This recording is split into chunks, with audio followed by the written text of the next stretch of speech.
Hi guys, yeah, I'm coming to you with a bit more of a somber topic today, which I think is really important to be discussed.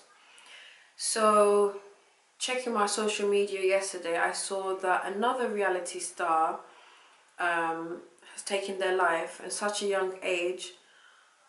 I just felt so saddened about this particular issue, not because I had any connection with them or anything like that, but it's just the idea that in such a short amount of space and in a situation where somebody has been given the idea of having fame and all that comes with that, they didn't feel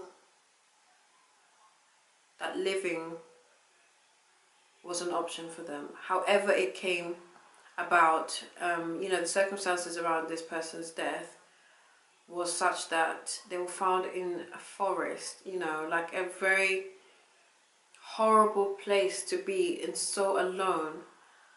It just concerned me because all I thought to myself was that with all the recent talk of mental health, I would have expected that now some things would have been changed. Like, okay, this is something to do with the celebrity lifestyle.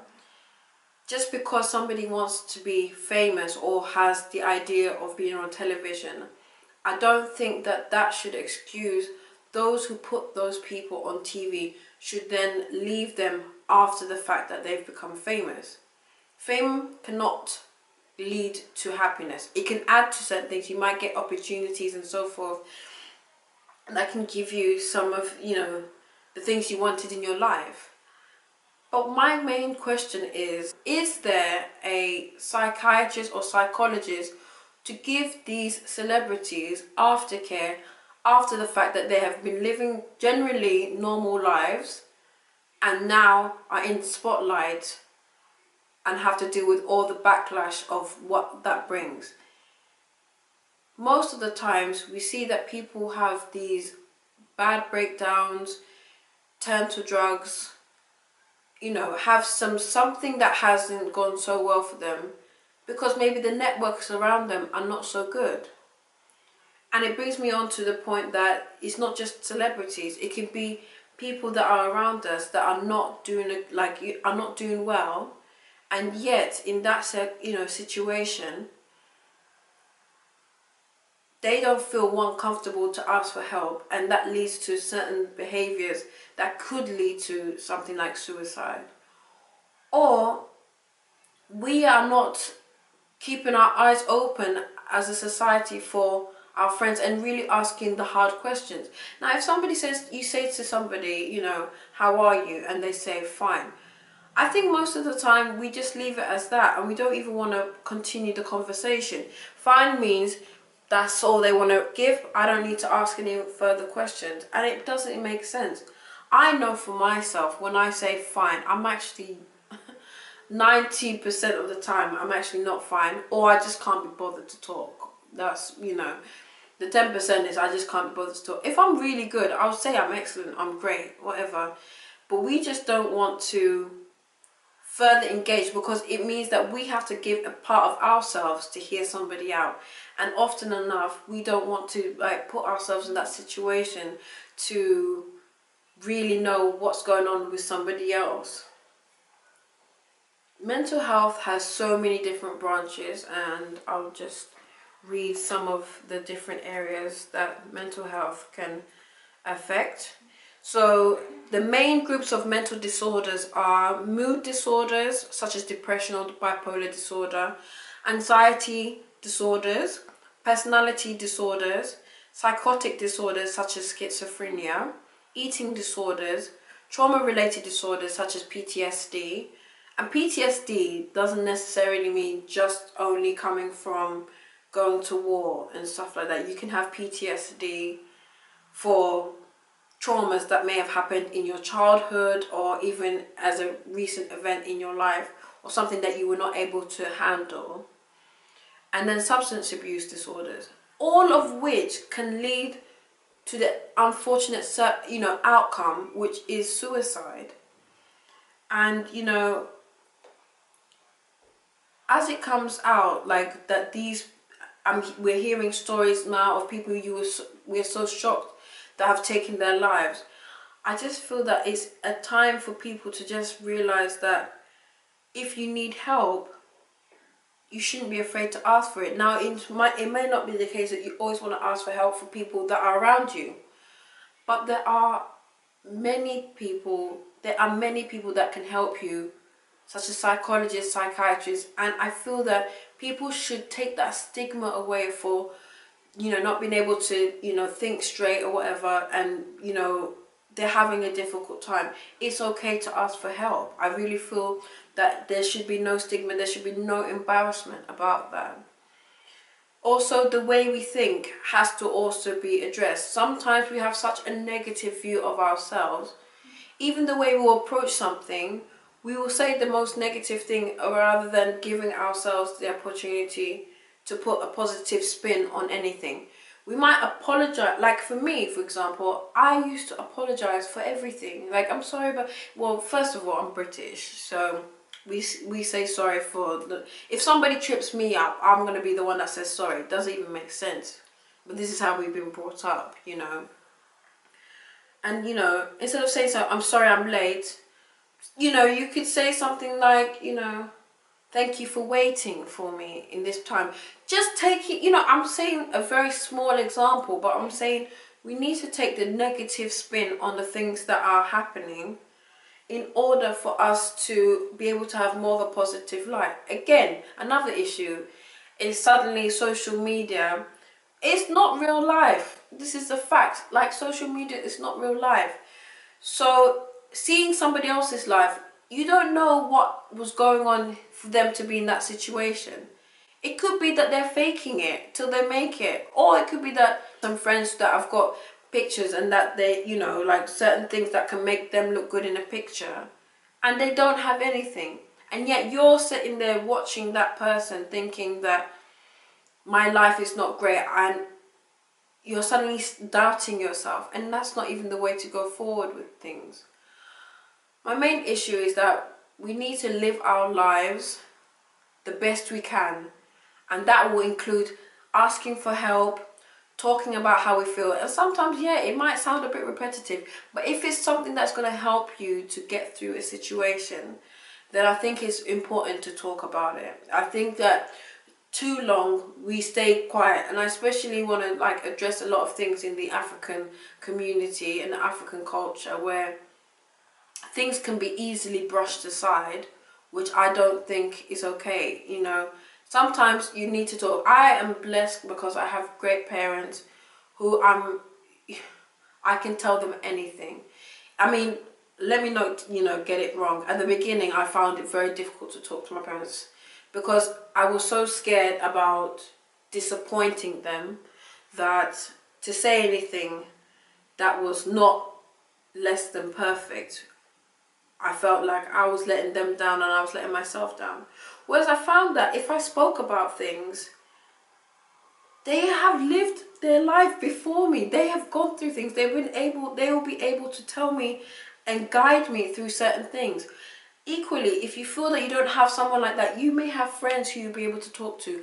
Please talk to them. If you don't feel like you have the friends, go and speak to a psychologist or a trained specialist who can be able to take you through ways to manage whatever it is that you're going through. Now, everything can be bounced back from. Okay, there are some certain things that we do, it has permanent consequences, and that's a fact. But even in such situations, we have to learn better mechanisms of coping. And I think that unfortunately a lot of the time we just brush through things because we don't feel like we want to be a burden. Now, it really, you know, I have to just go back to this. Why I thought about talking about this is like to see someone in the limelight take their life in, I feel, the most tragic way. And you know, I did see some of the comments that were made by some of the people closest to this individual, and it was sad because nobody expected it, and that's how most of the things happen. Nobody expects it. And yes, I do agree that in some, cases, if it can't be, if it's not expected, there's not much you could do. But we can do the little we can in the times of being able to talk to people and really make sure that we are supporting one another. Again, looking back at the recent scandals that happened regarding the Kardashians and, that whole situation, it was handled so poorly. I'm not team anyone. I'm just going to tell you that for the first time I looked at it and I thought, like, we are not all without blame. We've all made silly mistakes in our lives. Things that we sometimes regret. Things that we think, well, I should have handled that better. I shouldn't have been there, whatever. But the backlash of, like, where people like to abuse another human being, I can't take it, because people are people and we make mistakes. But does that give you the right, or anyone the right, to come and start insulting somebody? There's a difference between saying your point and just being, malicious and vicious. And it can be done in such subtle ways, but it can affect someone's self-esteem. And we have to be able to lift people up. We have to be able to make sure that people are okay. Because I'm sorry, in the life that we live, we're not going to get it right all the time. We're actually not going to get it right all the time. It's a fact. It's a fact. We are going to make mistakes. But I think it's sometimes the way that we handle things have to be improved. I know in my life I've made countless mistakes, which sometimes I just look back and I think, at that moment, despite however hurt I was, or however I felt, I didn't have to say some of the things I said.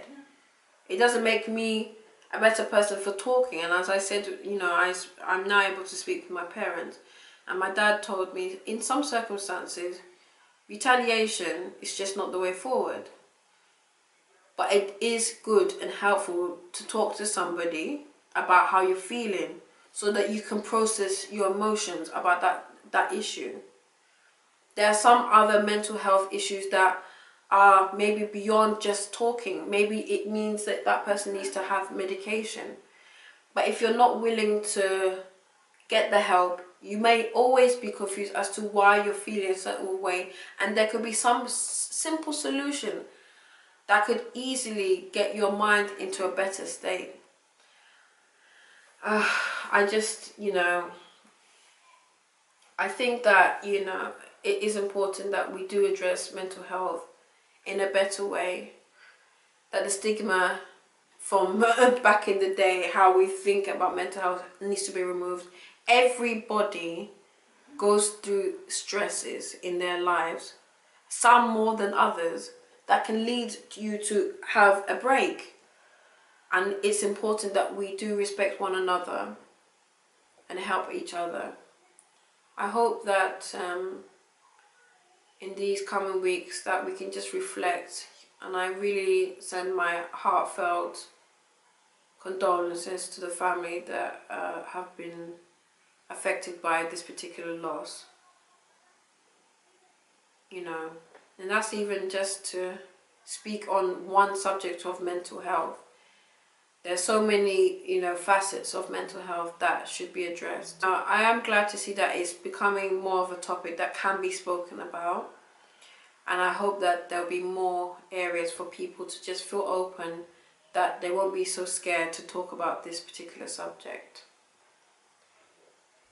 Anyway, I just want you to know that you are loved, you are blessed, and you are worth it. Don't let anyone take away your self-importance. You are an amazing person by yourself. You don't need anyone else in this life to make you feel good. I always say, until I realize that if I'm not happy with myself, no one else in this life can make me happy. And that's why I'm happy as I am, in the way that I am, whatever the situation, whether I'm big, small. If I do something well or it goes to, to bits, I'm always going to have to know my self-core. So just know your self-worth know that you're important, and until next time, see you in another video. Bye.